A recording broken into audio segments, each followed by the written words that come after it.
Hi America! My name is Cassie J. Sneider and I'm a writer and comic book artist. I'm going on the Sister Spit Tour, which is a nationwide tour across America with a bunch of really fabulous writers and performers, including Michelle T., Dorothy Allison, Justin Vivian Bond, Brontez Purnell, Aaron Markey, and Kit Yan. So I've been kind of busy this week trying to get stuff together for tour and to sell, but I'm also a great procrastinator and love to take on gigantic mega projects instead of doing the stuff that I should be doing. So the mega project that I decided to do this week, instead of writing something for the blog that I promise will be there waiting for you on my blog, cassiejsnyder.blogspot.com, every Monday. Instead of doing that this week, I decided to rewire my bed. Which, rewire your bed, Cassie? What does that even mean? What it means is, in 2008, I was living in Austin, Texas, and I got this incredible bed off of Craigslist. I was working this crappy job that I hated, and I looked on Craigslist in the morning. I had moved to Austin without any furniture whatsoever, and I was looking for a bed, and someone posted, "Free, plush, carpeted bed with 8-track player and lights built into the headboard." And I was like, no one in this world is more deserving of such a bed as me. So I emailed them, and I was the only person to respond. So, I got this bed, and there's like a longer story which will be in my second book about getting this bed.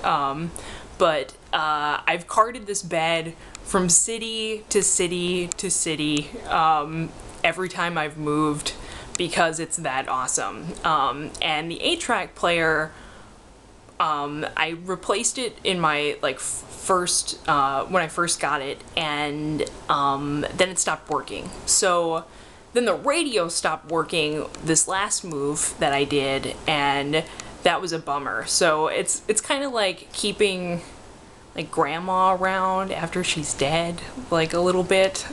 So I finally this week decided I was going to rewire it because I went to an estate sale, and it was an old perv's estate sale, and he had all these like weird pictures of women, which included a plastic sheeting of just faces of ladies, kind of like the stuff that you would see at like a nail salon or something.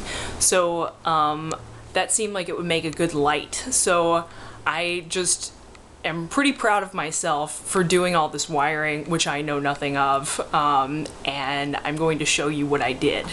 So this is the headboard for my bed. These are lights that did not work when I first got them, and I gutted them, which is, doing a lamp is pretty simple. You just buy this doodad, which screws apart, and you buy a cord, which then you cut the ends off the wire, wrap it around a screw in here, and then pull it through the lamp. So that was pretty easy, and I did that last year. The pièce de résistance of this bed was bringing it into the 21st century. So this is the stuff that I got at the estate sale, which I used a Dremel tool to cut, and then also to cut a hole in to put this car stereo in. So let me turn this on, and then I'll explain how I did the wiring. So there it is. It's daylight right now, so it's not as glorious it would be as if it were nighttime, but here's the stereo. Oh yeah, you're pretty good looking.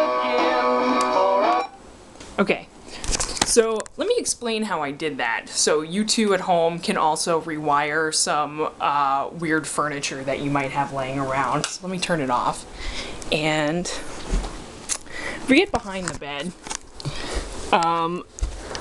you see that there is the back of the stereo, and then there's this thing, which is a computer power supply, which I bought at Best Buy along with the stereo.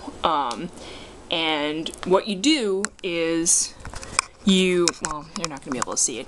You take a green wire and a black wire on the power supply, and you connect them together, and that tells the power supply to turn on. Then you take, I think it was, it's 2 red wires. No, I'm gonna fuck this all up. You take a yellow wire and a red wire from the CD player, and then you hook them up together, and then you take 2 yellow wires from the power supply and attach it to the CD player wires. Then you take, you do your ground, which is a black wire from the CD player, to the ground of the power supply, and then it turns on.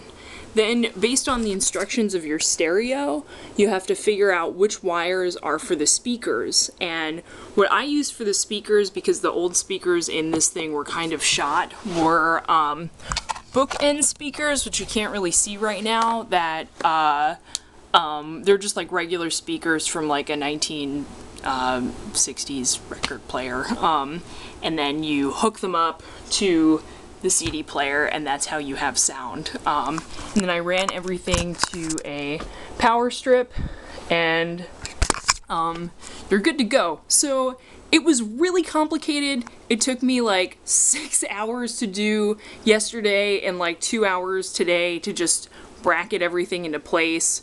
Totally worth it, and that's why I don't have a story for you today. So thank you for your patience, and I will see you on tour. And you could look on the Radar Productions website /tour to find out where I'm going to be. So, happy Monday.